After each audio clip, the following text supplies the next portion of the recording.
This is like a tarot card reading. I know. All right, gonna close your eyes. Just kidding. Show me your palms. Yeah.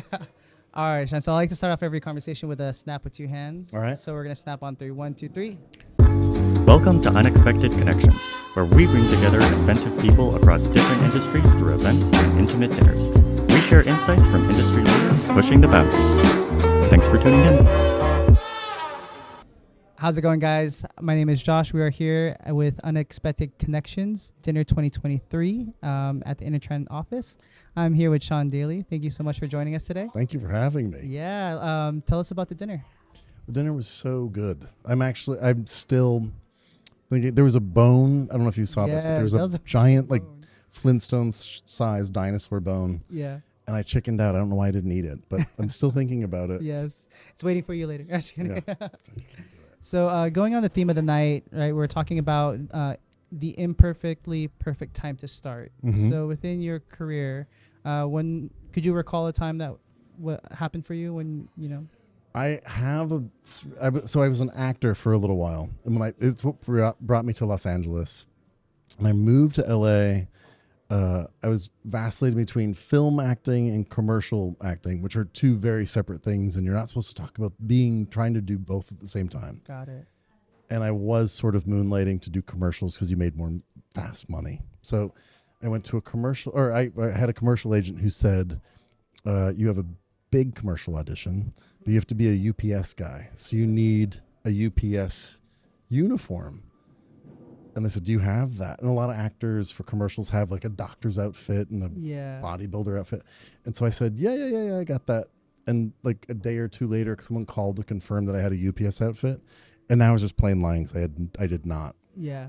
So I decided to make a UPS uniform out of Whole Foods and Trader Joe's bags. Yes.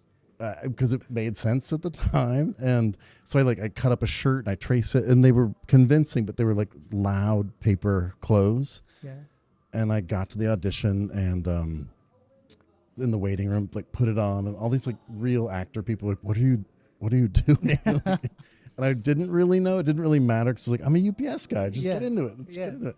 So I got into the room, and it was a really big commercial. So there's everyone from the agency, the directors, the casting director people, and me in this like very crinkly, loud paper outfit. And I had dialogue. I knew all my lines, but they were just like, cut. Like, we're not even rolling. What are you wearing? And I was like, that's UPS. And it was like shorts and a shirt made out of paper. And they're like, did like Ashton Kutcher send you here? Like, what is happening?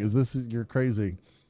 I was like, I can take this off and we can just do this in regular clothes. Like, let's do one in the paper clothes and then we'll do one for real. And I did not get the job, but my favorite part about it was for years afterwards, I'd see people at other auditions who were huge directors I respected. And they said, oh my God, did you wear a paper outfit to an audition? And like the commercial would have come and gone. It wouldn't have been a lot of money. Yeah. But my favorite part was people like, I heard you wore a paper outfit. And it was like the best thing to walk into a room for legitimate interviews where it was an easier dialogue to talk about, like, you are crazy. Like, kind of you just did an that. artist. Yeah. I was like, it in hindsight seems very strange that they thought that was a good idea, but I stood by it. And I think that it was in a time where like it was still very strange to stand out too much. And I don't know.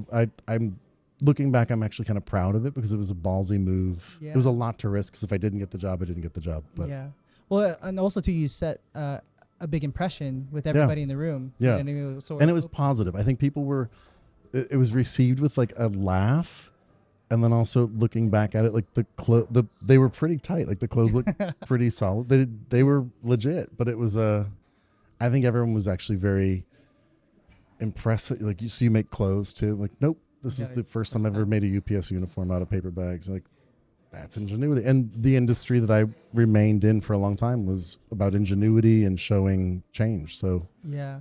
It was. And I read that also set the tone for future jobs within art and design. Yeah. From that costume. Indeed. So a lot of what I did from then for the next maybe like 10 years was working as a set designer, where you spend a lot of time focusing on what you're going to build, and there's there's many discussions and plans and a budget, and it's my job to responsibly spend money to build something. But there's always this sort of like spoiled child syndrome where the director or the producer will say like, I don't like it. Can we have something else? And you need to have more tricks up your sleeve. And so I became kind of this professional balloon clown.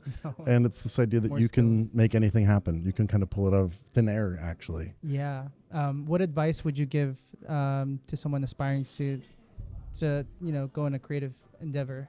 I think it's be flexible. And for a long time, an older friend of mine told me, stop. I'm a constant surveyor and looker. And in a way, I feel like Instagram was in my head years and years ago, because I'm constantly realizing like the color of everything. And look at the colors next to each other and separating shapes from patterns, and look at everything. But at some point, stick to what you like and ask yourself why you like it. Like, why do I like this thing more than that? And kind of in a way, and it could be about nothing. It could be like the way that sprinkles are on a donut versus this other donut. Like, which one's better? And just like very minimal questions to ask yourself, like, why do I like this one better? And what do I like about it? Yeah. And when you start to build up this sort of repertoire of answers for yourself, you start to define kind of who you are. And the beauty is eventually you've fully formed an opinion that people then come to you for your opinion. Like, which one of these is better? Like, I like that one. Like, that's what we thought. Like, great. Yeah. But And you've built that over the years of like. you build it over time. I think that the best part about it is when it's instinctual. And I didn't know what that meant for a long time, but like the instinct of trusting yourself, like trusting your opinion. And an opinion can change. Like 5 years from now, I could be like, oh, I would never do that again. Yeah. But at the time, it feels great. Like, I'm going to stick to this. Like, I'm going to wear these paper clothes. This is doing the it. outfit for today. Yeah. Cool. All right. So we'll go off this card here. Okay. So reflect on how you've gone against the norm, disrupted something, or rebelled against naysayers. Ooh. All right. Throw a curveball. I would say for a long time, I think I defied the structure or the edict that people wanted a young actor in Hollywood to be. Like, you're an actor, or you're a commercial actor, or you're a film actor. Yeah. Like, there were all of these like fissures. Like, you have to be this one or this one. It's black and white. You can't be both. Yeah. And it got really boring really quickly. And I understand it. Like, if I was in finance, you could say like, I'm in commercial finance, right? I'm in some other finance. But in a creative field, I feel like you don't have to commit to anything ever. And as I get older, I realize there's more proof that like, just kind of try everything and stick to it. And you don't need proof. There is, there's the idea that there's what is it called? Your fraud.